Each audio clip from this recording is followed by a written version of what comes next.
আসসালামু আলাইকুম সম্মানিত দর্শক। আশা করি আপনারা সবাই অবশ্যই ভালো আছেন। আপনাদের সবাইকে স্বাগত জানাচ্ছি আজকের আমার এই আলোচনায়।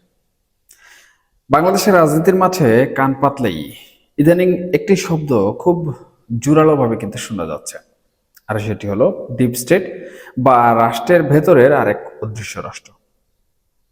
সাম্প্রতিক সময়ে অন্তর্বর্তীকালীন সরকারের সাবেক একজন প্রভাবশালী উপদেষ্টা এবং জুলাই ও আগস্ট বিপ্লবের অন্যতম মাস্টারমাইন্ড আসিফ মাহমুদ সজীব ভুইয়া এই তত্ত্বটি নতুন করে সামনে নিয়ে এসেছেন। কিন্তু হঠাৎ করে কেন এই কথাগুলো প্রকাশ্যে বলা হচ্ছে, এর পেছনের আসল সমীকরণটা বা কি? আজ আমরা এই পুরো বিষয়টি নিয়ে একদম খোলামেলা আলোচনা করব। পাশাপাশি খোঁজার চেষ্টা করব এই ঘোলাটে পরিস্থিতিতে রাজনৈতিকভাবে আসলে কার সবচেয়ে বেশি লাভ হচ্ছে। বিশেষ করে পতিত আওয়ামী লীগ এই পরিস্থিতি থেকে কি ধরনের ফায়দা লুটতে পারে, সেটিও এই আলোচনার মাধ্যমে আমরা জানার চেষ্টা করব। দেখুন, আপনারা নিশ্চয়ই লক্ষ্য করেছেন, সাবেক উপদেষ্টা আসিফ মাহমুদ সম্প্রতি একটি বেশ বিস্ফোরক মন্তব্য করেছেন। তিনি বলেছেন, ডিপ স্টেটের যারা হর্তাকর্তা তারা নাকি অন্তর্বর্তীকালীন সরকারকে 2029 সাল পর্যন্ত ক্ষমতা থাকার একটা ফর্মুলা দিয়েছিল। কথাটা কিন্তু মোটেও হালকাভাবে নেয়ার মতো নয়। এই দীর্ঘ সময় ক্ষমতায় থাকার প্রস্তাবের মূল উদ্দেশ্যই ছিল যেন বিএনপি কোনোভাবেই রাষ্ট্র ক্ষমতায় আসতে না পারে। কারণ নির্বাচন যদি 29 সাল পর্যন্ত আটকে রাখা যায়, তবে ক্ষমতার কেন্দ্রবিন্দুতে একটা বড় ধরনের পরিবর্তন আসবে। আর এই পুরো সময়টায় ডক্টর মোহাম্মদ ইউনূসের নেতৃত্বে সরকার যদি পরিচালিত হয়, তাহলে জামাতে ইসলামী কিংবা নতুন গজিয়ে ওঠা কিংস পার্টিগুলো কিন্তু বেশ সুবিধাজনক অবস্থানেই থাকতো। এখন প্রশ্ন হচ্ছে, হঠাৎ করে আসিফ মাহমুদ এই গোপন প্রস্তাবের কথা জনসমক্ষে ফাঁস করে দিলেন কেন? তিনি তো আর রাজনীতিতে অবুঝ কোনো শিশু নন। রাজপথে থেকে যারা একটা বিশাল গণ অভ্যুত্থান ঘটিয়েছেন, তাদের প্রতিটি কথার পেছনে কিন্তু আমি মনে করি গভীর কোনো একটি রাজনৈতিক চাল রয়েছে। দেখুন, এই কথার পেছনের আসল রহস্য বুঝতে হলে আমাদেরকে একটু পেছনের দিকে ফিরে যেতে হবে। একটু খেয়াল করে দেখুন, জুলাই আগস্টের সেই উত্তাল দিনগুলোতে আসলে কি ঘটেছিল।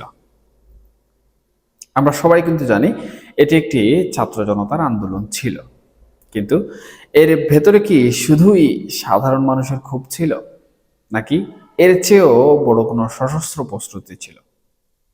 দেশের বিভিন্ন জায়গায় থানা লুট হওয়া, পুলিশের উপর ব্যাপক আক্রমণ, প্রচুর পুলিশ সদস্য নিহত হওয়া, এই ঘটনাগুলো কিন্তু সাধারণ কোনো বিক্ষোভে ঘটে না।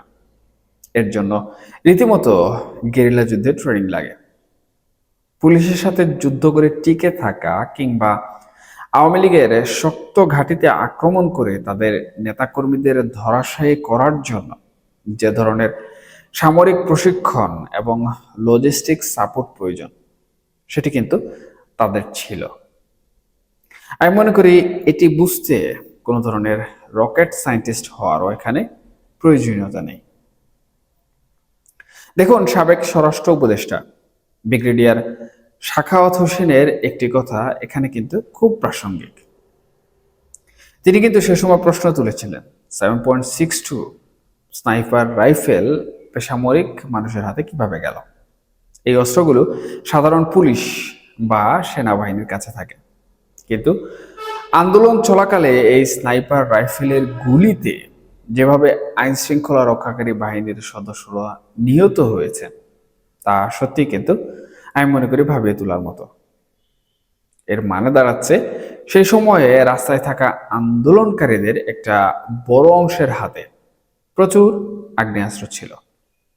আর এই অস্ত্রের সংখ্যা কিন্তু 10-20টি নয়। সারা দেশের থানা লুট এবং বিভিন্ন বাহিনীর কাছ থেকে ছিনিয়ে নেয়া অস্ত্রের সংখ্যা যদি আমরা মেলাতে বসি, তবে তা কিন্তু কয়েক হাজার ছাড়িয়ে যাবে বলে আমার ধারণা। এখন একবার ভাবুন এই পরিস্থিতিটা, যাদের হাতে এই বিপুল পরিমাণ অস্ত্র রয়েছে, যারা সামরিক কায়দায় ট্রেনিং পেয়েছে এবং যারা একটা সফল গণ অভ্যুত্থান ঘটিয়ে ফেলেছে, তাদের মানসিক অবস্থা এখন কেমন? সমাজে কিন্তু এর একটা বড় প্রভাব পড়ছে। গত কয়েক মাসে আপনারা নিশ্চয়ই খেয়াল করেছেন দেশের বিভিন্ন প্রান্তে একদল মানুষ কতটা বেপরোয়া হয়ে উঠেছে। তারা প্রশাসনের ঊর্ধ্বতন কর্মকর্তা যেমন এসপি বা ডিসিদের গায়ে হাত তুলতে কিংবা তাদের সাথে চরম দুর্ব্যবহার করতেও কিন্তু বিন্দুমাত্র দ্বিধা করছে না। পকেটে যখন টাকা থাকে, লুকিয়ে রাখা অস্ত্র থাকে এবং গায়ে যখন যুদ্ধের ট্রেনিং এর জোর থাকে, তখন মানুষের আচরণ কিন্তু বদলে যাওয়াটা খুবই একটি স্বাভাবিক বিষয়। আর ঠিক এই জায়গাটিতেই আসিফ মাহমুদের ডিপ স্টেট তত্ত্বের আসল উদ্দেশ্য লুকিয়ে আছে। তিনি মূলত সরকারের উপর একটি মনস্তাত্ত্বিক চাপ প্রয়োগ করছেন। সরকার যখন পুলিশ হত্যার বিচার করার কথা বলছে, আবার পরক্ষণেই ভয় পেয়ে ইন্ডেমনিটি বা দায় মুক্তির কথা ভাবছে, তখন আসলে ভেতরে ভেতরে একটা বড় ধরনের দর কষাকষি চলছে। জুলাই সনদকে আইনে রূপান্তর করা কিংবা ডক্টর ইউনূসের সাথে তারেক রহমানের পর্দার আড়ালের বর্তমান সমঝোতাগুলো ঠিকমতো বাস্তবায়িত না হয়, তবে এই সশস্ত্র গোষ্ঠী যে চুপ করে বসে থাকবে না, সেই প্রচ্ছন্ন হুমকিটাই কিন্তু দেওয়া হয়েছে এই ডিপ স্টেটের গল্প সামনে নিয়ে এসে। সোজা কথায় সরকারকে বুঝিয়ে দেওয়া হলো যে আমাদের হাতে কিন্তু এখনো অস্ত্র আছে এবং আমাদের ট্রেনিংও আছে, সুতরাং বেশি চালাকি বা বাড়াবাড়ি করলে ফলাফল কিন্তু কোনোভাবেই ভালো হবে না। এবং এই বিষয়টি আমরা অন্তর্বর্তীকালীন সরকার যখন ছিল তখন আমরা লক্ষ্য করেছি। তখন কিন্তু যারা এই সরকারের নীতি নির্ধারক ছিল কিংবা এই যে অন্তর্বর্তীকালীন সরকারের সময় যারা উপদেষ্টা ছিলেন অথবা ছাত্র নেতা ছিলেন, গণ অভ্যুত্থানের সারথি ছিলেন, তাদের কিন্তু একটি ব্যাপক আধিপত্য সম্পূর্ণ বাংলাদেশে আমরা বিভিন্নভাবে লক্ষ্য করেছি। এক প্রকার প্রেসার গ্রুপ কিন্তু বাংলাদেশে তৈরি করা হয়েছিল এবং এই প্রেসার গ্রুপের অন্যতম কাজ ছিল নীতি নির্ধারক এবং প্রশাসনের লোকজনকে প্রেসার ক্রিয়েট করে স্বার্থ হাসিল করা। এবং সেই স্বার্থ কাদের পক্ষে ছিল? সেই স্বার্থ একমাত্র পক্ষে ছিল যারা গণ অভ্যুত্থানে সারথি ছিলেন কিংবা গণ অভ্যুত্থানে অথবা জুলাই আগস্টে যারা সামনের সারিতে ছিলেন। এখন বর্তমান সময়ে এসে এই ডিপ স্টেটের কথাবার্তা কিংবা এই ডিপ স্টেটের সাথে জড়িত যে সকল কর্মকাণ্ডগুলো বিভিন্নভাবে প্রমাণিত হচ্ছে অথবা বিভিন্নভাবে সামনে আসছে, সেই বিষয়গুলো আবারও সামনে নিয়ে আসার একমাত্র উদ্দেশ্য হচ্ছে ভবিষ্যতে নিয়ে একটি সুদূর প্রসারী পরিকল্পনার ইঙ্গিত দেয়া। সেটা যে কোনো কিছু হতে পারে। এবং বর্তমান এই সরকার যেভাবে সংসদে জামাত এবং এনসিপি থেকে আসা যে সকল নেতৃবৃন্দ রয়েছেন তাদের যে সকল দাবি দাবা সমূহ মানছে না, বিশেষ করে গণভোট যে অধ্যাদেশ সেটি বাতিল করার সিদ্ধান্ত নিয়েছে, তাতে করে এই ডিপ স্টেট এবং এই হুমকি সমূহ আমি মনে করি বর্তমান সরকারকে ভবিষ্যতের ইঙ্গিত দিয়ে দেয়া একটি বার্তা। এখন বর্তমান সরকার আসলে এই বিষয়টি কিভাবে নিচ্ছে, আদৌ কি তারা শুধু এটিকে একটি হুমকি হিসাবে নিচ্ছে নাকি ভবিষ্যতে নিয়েও বর্তমান সরকার কোনো কিছু ভাবছে, এই বিষয়টি কিন্তু একটি বড় প্রশ্ন হয়ে বর্তমান সময় আমাদের সামনে এসেছে। এবং সব থেকে গুরুত্বপূর্ণ যে বিষয় সেটি হচ্ছে এই ডিপ স্টেটের প্রভাবে যেভাবে আওয়ামী লীগের পতন ঘটেছে, ঠিক একইভাবে এখানে বিএনপির পতন ঘটানোর কিংবা আবারও কোনো মেটিকুলাস ডিজাইনের সূত্রপাত কি এখান থেকে শুরু হতে যাচ্ছে? আবারও কি দেশ কোনোভাবে অস্থিতিশীল হওয়ার সম্ভাবনা রয়েছে? এই প্রশ্নগুলো কিন্তু শুধু আমার নয়, আমি মনে করি দেশের আপামর যারা জনসাধারণ আছেন, যারা দেশকে নিয়ে চিন্তা করেন, দেশের সার্বভৌমত্ব, স্বাধীনতা এবং দেশের স্থিতিশীলতাকে নিয়ে চিন্তা করেন, তাদের প্রত্যেকের মনে বর্তমান সময়ে ঘুরপাক খাচ্ছে। এখন এই পুরো সমীকরণে একটা অত্যন্ত গুরুত্বপূর্ণ দিক নিয়ে আমরা আলোচনা করব। আর সেটি হলো এই যে বিগত অন্তর্বর্তীকালীন সরকার, বর্তমান বিএনপি সরকার, রাজনৈতিক দল এবং আন্দোলনকারীদের মধ্যে একটা অদৃশ্য স্নায়ুযুদ্ধ চলছে। এর ফলে দিন শেষে রাজনৈতিক লাভটা কার হচ্ছে?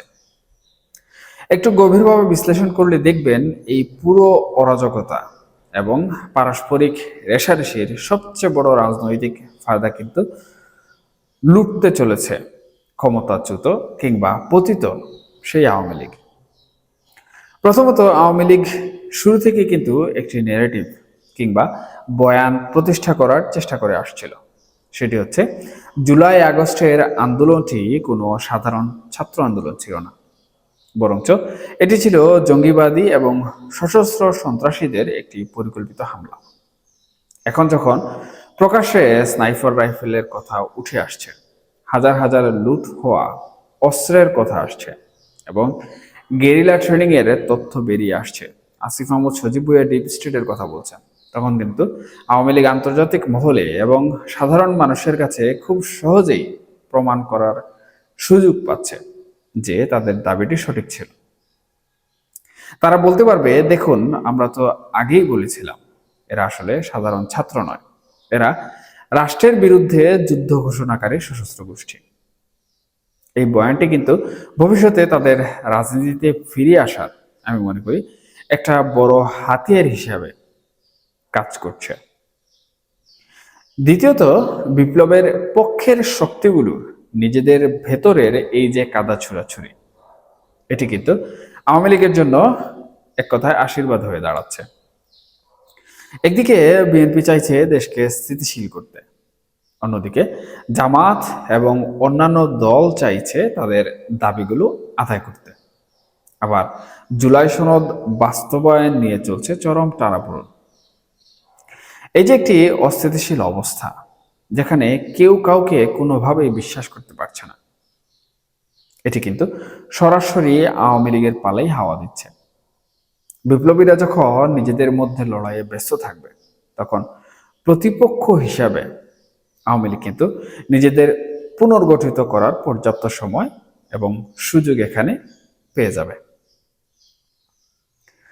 তৃতীয়ত, এই যে ট্রেনিং প্রাপ্ত এবং অস্ত্রধারী যুবকদের বেপরোয়া আচরণের কথা আমরা একটু আগে বলছিলাম, এটি আমি মনে করি সাধারণ মানুষের মনে একটা বড় ধরনের ভীতি এবং বিরক্তির জন্ম দিচ্ছে।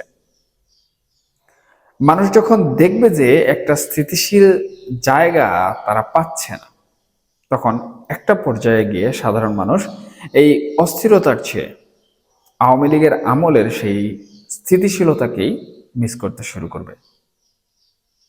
রাজনীতির মাঠে কিন্তু একটা কথা আছে, বর্তমানের ব্যর্থতাই হলো অতীতের সবচেয়ে বড় বৈধতা। বর্তমান সরকার যদি এই আইন শৃঙ্খলা পরিস্থিতি এবং অবৈধ অস্ত্রের ঝনঝনানি কোনোভাবে নিয়ন্ত্রণ করতে ব্যর্থ হয়, তবে মানুষ কিন্তু অতিষ্ঠ হয়ে পুরনো শাসকের দিকেই ঝুঁকতে পারে, যা আওয়ামী লীগের জন্য একটি বিশাল রাজনৈতিক পুঁজি হিসাবে কাজ করবে। সুপ্রিয় দর্শক, পরিশেষে বলতে চাই, রাষ্ট্রের বিরুদ্ধে যুদ্ধ করার মতো এই যে একটা বিশাল সশস্ত্র গোষ্ঠী তৈরি হয়েছে এবং বিপুল পরিমাণ অস্ত্র এখনো কোনোভাবে উদ্ধার হয়নি, এটি স্বাধীন বাংলাদেশের জন্য একটি ভয়াবহ অশনির সংকেত। এই অস্ত্র এবং ট্রেনিং যদি এখনই রাষ্ট্রযন্ত্রের নিয়ন্ত্রণে আনা কোনোভাবে না যায়, তবে সামনের দিনগুলোতে এই দেশ বড় ধরনের গৃহযুদ্ধের দিকে কিন্তু ধাবিত হতে পারে। রাজনীতির এই জটিল দাবা খেলায় সরকার, রাজনৈতিক দল কিংবা আন্দোলনকারী যারাই ক্ষমতার দম্ভ দেখান না কেন, দিন শেষে কিন্তু মূল্য চুকাতে হবে এদেশের সাধারণ জনগণকেই। তাই আমি মনে করি সময় থাকতে এই ডিপ স্টেট এবং অবৈধ অস্ত্রের লাগাম টেনে ধরাটাই এখন সবচেয়ে জরুরি। যদি বর্তমান বিএনপি সরকার এটি করতে কোনোভাবে হিমশিম খায়, ভয় পায় কিংবা ব্যর্থ হয়, তাহলে ভুক্তভোগী যেহেতু জনগণ হবে, সেহেতু জনগণ কিন্তু আওয়ামী লীগের দিকে সম্পূর্ণভাবে ঝুঁকে যাবে। যেহেতু আওয়ামী লীগের দীর্ঘ শাসনামল তারা চোখে দেখেছে, উপলব্ধি করেছে, সেই সময় জীবন জীবিকা নিয়ে তারা দেশে বসবাস করেছে, তাহলে তুলনামূলকভাবে তারা কিন্তু সেই আওয়ামী লীগকেই বাংলাদেশের জন্য একমাত্র যোগ্য রাজনৈতিক শক্তি, একমাত্র যোগ্য সরকার হিসাবে বেছে নিতে পুনরায় আবারও কিন্তু ঐক্যবদ্ধ হয়ে যাবে। এবং এই জনগণই হচ্ছে বাংলাদেশের মূল চাবিকাঠি। আপনারা বিগত নির্বাচনে দেখেছেন জনগণের রায় কিভাবে বদলে যায়। নির্বাচনের আগ মুহূর্ত পর্যন্ত কিন্তু আমরা বিভিন্ন ধরনের কল্পকাহিনী নিয়ে ব্যস্ত ছিলাম। কেউ বলছিল আমেরিকা সরাসরি জামাতকে ক্ষমতায় বসিয়ে দিচ্ছে, রেকর্ডিং ফাঁস হচ্ছে। কেউ কেউ বলছিল বিএনপি নির্বাচনে হেরে যাবে। জামাতের প্রচারণা, জামাতের শক্তি এত বেশি, সেখানে বিএনপি কোনোভাবেই পাত্তা পাবে না। কিন্তু ভোটের মাঠের চিত্রে আমরা কি দেখলাম? ভোটের মাঠের চিত্রে আমরা দেখলাম সম্পূর্ণ উল্টো। 212টি আসন নিয়ে বিএনপি একক সংখ্যাগরিষ্ঠতা অর্জন করে কিন্তু সংসদে গিয়েছে, সরকার গঠন করেছে। এখানে মুখ্য ভূমিকা বা ক্রেডিট আপনি কাকে দিবেন? ক্রেডিট যদি দিতে হয় তাহলে দিতে হবে দেশের জনগণকে, কারণ দেশের জনগণ সবাই মিলেই কিন্তু বিএনপির যে মার্কা প্রতীক ছিল ধারাশীষ, সেখানে ভোট দিয়েছে এবং তারা সংখ্যাগরিষ্ঠতা অর্জন করছে। সুতরাং এই যে জনগণের ম্যান্ডেট, এই জনগণের ম্যান্ডেট যদি কোনোভাবে আওয়ামী লীগের পক্ষে ঘুরতে শুরু করে এবং জনগণ যদি একে অপরের মধ্যে কথাবার্তা বলতে শুরু করে যে তুলনামূলকভাবে আওয়ামী লীগের সেই স্থিতিশীলতাই আমাদের জন্য ভালো, আমরা পুনরায় সেটাই চাই, তাহলে এই রায়কে উপেক্ষা করার মতো ক্ষমতা যেমন কোনো পরাশক্তির নেই, তেমন বাংলাদেশের কোনো রাজনৈতিক দলের নেই। এবং এই জনগণের ম্যান্ডেট যদি কখনো সরকারের বিরুদ্ধে চলে যায়, জনরোষে পরিণত হয়, তাহলে আওয়ামী লীগের পতন যেভাবে হয়েছে ঠিক একইভাবে একটি গণ আন্দোলনের ডাকে বিএনপি সরকার যদি একটি মধ্যবর্তী নির্বাচন দিতে বাধ্য হয়, তাহলেও কিন্তু অবাক হওয়ার মতো কোনো বিষয় এখানে থাকবে না।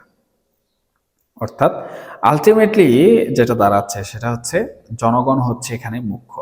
এখন বিএনপি সরকার যদি জনগণকে এই অস্থিতিশীলতা থেকে মুক্তি দিতে পারে, জনগণকে নিরাপত্তা দিতে পারে, সকল ধরনের সুযোগ সুবিধা দিয়ে খুশি রাখতে পারে, তাদের আশা পূরণ করতে পারে, তাহলে যতই ষড়যন্ত্র হোক না কেন এই সরকার কোনোভাবেই কিন্তু পতিত হবে না, বরঞ্চ এই সরকারের পাশে জনগণ থাকবে। সেখানে যত বড়ই ডিপ স্টেটের ফর্মুলা কাজ করা হোক না কেন, যত বড়ই মেটিকুলাস ডিজাইন অ্যাপ্লাই করা হোক না কেন, কোনোভাবে কিন্তু সেগুলো কাজে দিবে না, বরঞ্চ জনগণ যেই রায় দিবে সেই রায়টাই কাজে দিবে। আর যদি বিএনপি কোনোভাবে জনগণের আশা পূরণ করতে ব্যর্থ হয়, তাহলে আমি মনে করি না যে সেই রায় কখনো জামাত ইসলামের পক্ষে যাবে, কিংবা বর্তমান যারা এনসিপি রয়েছেন অথবা অন্তর্বর্তীকালীন সরকারের সময় যারা কিংস পার্টি হিসেবে পরিচিত ছিলেন অথবা এখন ডিপ স্টেটের কথাবার্তা সামনে নিয়ে আসছেন তাদের পক্ষে যাবে, বরঞ্চ সেটি চলে যাবে সেই পতিত আওয়ামী লীগের দিকে। এবং এটি আওয়ামী লীগ চায়। শেখ হাসিনা বারবার কিন্তু এই কথাটিই বলছেন। আওয়ামী লীগের শীর্ষ নেতৃত্ব যারা রয়েছেন, যারা সামাজিক যোগাযোগ মাধ্যম থেকে শুরু করে বিভিন্ন গণমাধ্যমে কখনো কখনো সাক্ষাৎকার দেন, তারা কিন্তু এই কথাগুলোই বলেন যে জনগণই হচ্ছে তাদের আসল শক্তি, আসল পুঁজি, এবং এটিকেই কাজে লাগিয়ে তারা বাংলাদেশের রাজনীতিতে তাদের অবস্থান পুনরায় ফিরে পেতে চান। সুতরাং আমি মনে করি যদি এই সার্বিক সমীকরণ এবং সমীকরণের যে মূল চাবিকাঠি জনগণ, তারা যদি কোনো একটি শক্তির দিকে ঝুঁকে যায় এবং কোনো একটি শক্তিকে যদি তারা মাথা থেকে নামিয়ে দেয়, তাহলে বাংলাদেশের রাজনীতির মধ্যে একটি আমূল পরিবর্তন আমাদের চোখের সামনেই আবার ঘটে যাবে। এবং এটির কিছু নতিজা হয়তোবা আমরা বর্তমান সময়ে লক্ষ্য করছি, কারণ জনগণ কিন্তু বর্তমান সময়ে হাঁসফাঁস করছে। তবে সর্বোপরি আমি বলবো জনগণের স্থিতিশীলতা, জনগণের শান্তি নিশ্চিত করাই সরকারের গুরু দায়িত্ব। এখনকার মতো এই পর্যন্তই। সবাই ভালো থাকুন, সুস্থ থাকুন এবং অবশ্যই নিরাপদে থাকবেন। আল্লাহ হাফেজ।